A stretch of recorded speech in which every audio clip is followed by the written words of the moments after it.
From drought now to flooding, the weather taking a toll on Nebraska's #1 industry. Wouldn't leave a family member in there. Going to great lengths to save horses from the flood. And why one local farmer is working with a group some say is trying to put farmers out of business. And kids barely out of diapers learn responsibility by showing pigs grow agriculture now.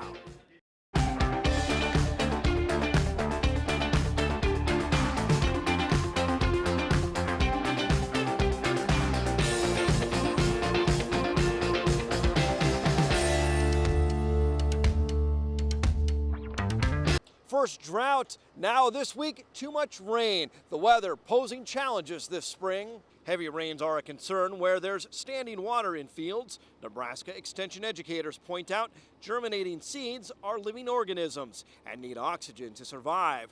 That oxygen can be depleted in about 48 hours when soils are flooded or saturated. Cooler air temps will help the chances of survival, but germinating seed may not survive more than 4 days in those conditions. The latest USDA report shows a little over half of Nebraska's corn crop has been planted. Going to great lengths to save animals from flooding. That's what happened this week in Marquette in Hamilton County. Here's more. It looks like a river behind me, but this is a road. And as the floodwaters rose, a Marquette couple told me they couldn't stand to leave family members behind. Those family members, their dogs and horses. Horses were belly deep in water and dire needs to be rescued.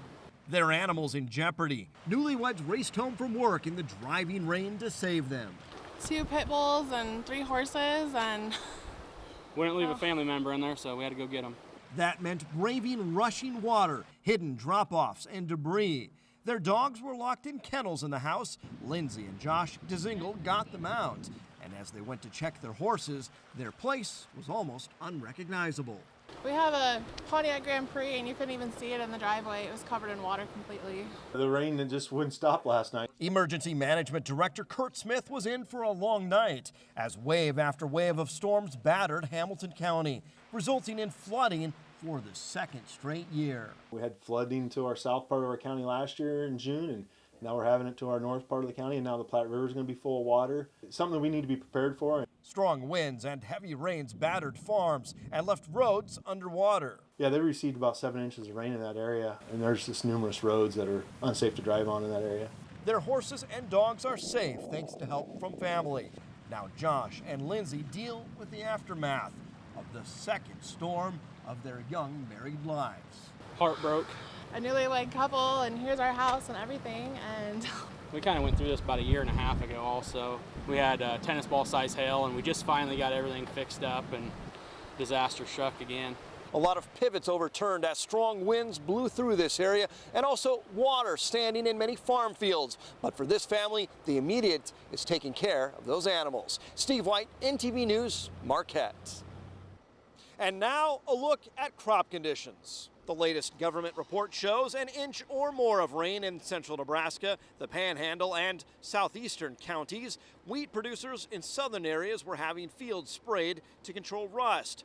A little over half the corn crop has been planted. 15% has emerged. That's behind last year, but about average. Soybean and sorghum planting just getting started. Now on to our Facebook page, where we want to hear how planting is going for you. Jeff from Axtell tells us his planter has been parked. In Custer County, Jonathan says he planted 100 acres the other day, and Lisa says they were back at it north of Cozad.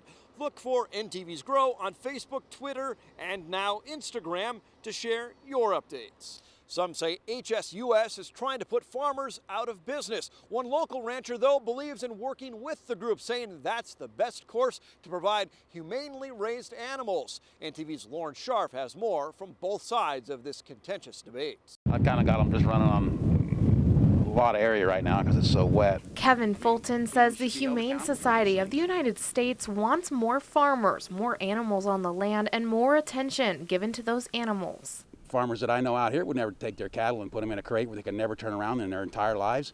That's extreme, and they oppose that. He's siding with a group many producers don't. It's better to be sitting at the table helping make decisions than standing in the background throwing stones, because that's not very effective. This group and groups like HSUS are kind of dangerous and they push misinformation, and they turn around and try to put growers, livestock growers, out of business. Executive Director Ansley Mick of We Support Agriculture wants to prepare producers if activists with HSUS plan to make a visit. We want to stay on top of things like this when they form councils like this and let people know they're here and that really have no basis in science. They hurt animal agriculture and they raise the cost of food. So they really hurt consumers. Fulton says this council is to educate the Humane Society and to look at policies to bring more people to farming and encourage growers to get humane certified. In the last 30 years, we've lost over 90% of our pork producers, over 80% of our dairies, and over 50% of our beef producers. And that wasn't because of environmentalists or animal advocates. That was because of the policies that we've pushed in our own industry. Many quick to condemn HSUS. The CEO of the Humane Society of the United States has visited Nebraska a number of times. HSUS says its council wants to encourage responsible animal stewardship. But the Center for Consumer Freedom says farmers joining forces with HSUS makes as much sense as pacifists joining ISIS. The Center for Consumer Freedom calls HSUS a group led by vegan extremists. Put some burgers on the grill, it's Beef Month. Governor Pete Ricketts says May is a great time to celebrate and recognize the hardworking men, women, and families who continue to grow the industry throughout the beef supply chain. Nebraska continues to rank first in cattle on feed and second in cattle production. In 2015, Nebraska broke the $1 billion mark in overall beef exports for the second year in a row. For every dollar of beef exported from Nebraska, the governor says it generates up to $1.42 in additional business activity. Promoting Nebraska beef and exports overseas. Egg Director Greg Ibaugh will be traveling to the European Union with officials from other industry organizations. The mission, following up with those involved in the governor's trade trip last summer, while also creating new opportunities to market Nebraska beef and pork products. Leaders are expected to discuss a system to verify and certify beef products born and raised in the Cornhusker State. That trip starting today. Here's your cap and gown, and as you load up that couch from your dorm room, don't forget your heifer. With graduation last weekend from the Nebraska College of Technical Agriculture in Curtis, 4 students headed home with a breeding heifer in their stock trailer. NCTA has a Heifer Link program where students can apply to take home a heifer after their final semester. The idea is to help students start their own cattle herd. Among the recipients was Bailey Heinrichs of Air, featured previously on Grow as our Farm Family of the Month back in June of 2014. The quarantine at Fauner Park has been lifted. Now egg officials say you should still practice biosecurity measures with your own horses.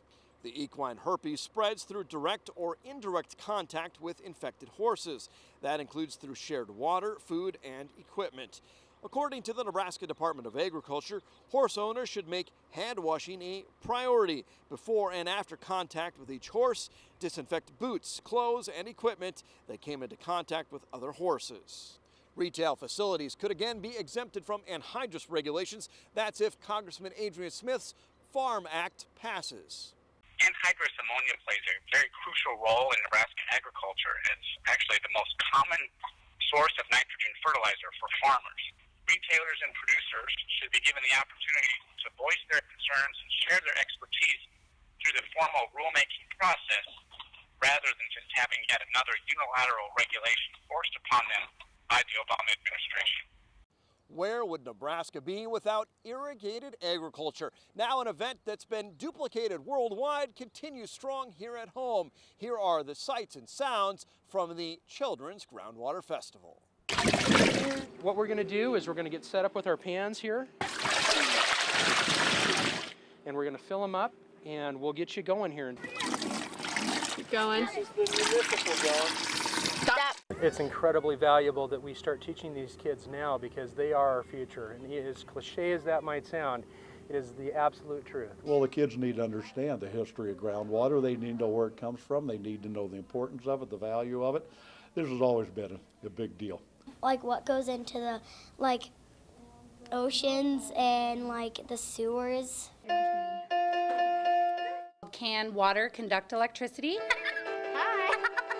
Doing an experiment to see if we could use water to play a piano. And experimented that water can conduct electricity. Actually, this is a new activity that I've done this year so that we can incorporate some more STEM education. You guys it's exceptionally important that we have enough water for all the users. Agriculture is the #1 producer in the state for income for the families that rely on it, and then also the economic impact that it has for the state of Nebraska. You gotta go slow. Without irrigated agriculture, we wouldn't be the kind of state that we are. Okay, maybe a little faster than that. And if we can sustain what we have in Nebraska and teach these kids that are coming up behind us, these are the generations that are going to help sustain the future. Up next, what's new in the markets? We'll talk to our market analyst.